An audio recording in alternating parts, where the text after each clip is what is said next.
আসসালামু আলাইকুম রসুল্লাহ। ইনি হইছে আব্দুল আজিজ বুস্তামি রহমতুল্লাহ আলাই। দিল্লি জয়ের আগে, দিল্লি যখন জয় হয় না তখন উনি এখানে যুদ্ধ করার পরে, যুদ্ধ করার পরে দিল্লি জয় করার পরে উনি এখানে আসছিল বুস্তাম শহর থেকে খাজা কুতুব বাবার আগে। তো পরবর্তী হুজুর কেবল এইখানেই কি শুইছিল।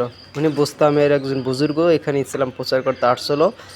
তা দিল্লি তখনও হিন্দুদের আয়ত্তে ছিল। তা উনি প্রথম যুদ্ধ করার পরে এখানে এসে উনি আরাম করছিল।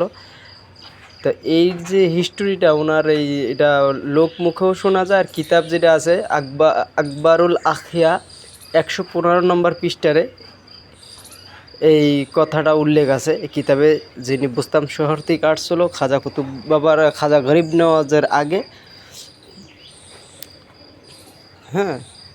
আর দিল্লি ইসলাম প্রচার করার পরে উনি এইখানে আরামিত শুয়ে রয়েছে। আর এইখানটায় খাজা কুতুবউদ্দিন বাবাজানও কিন্তু আছে।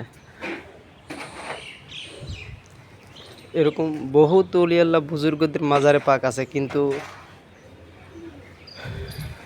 এনাদের আমরা ঠিকানা এখন আর পাই না, কেননা মাজারগুলান ছোট করে দেওয়া হয়েছে।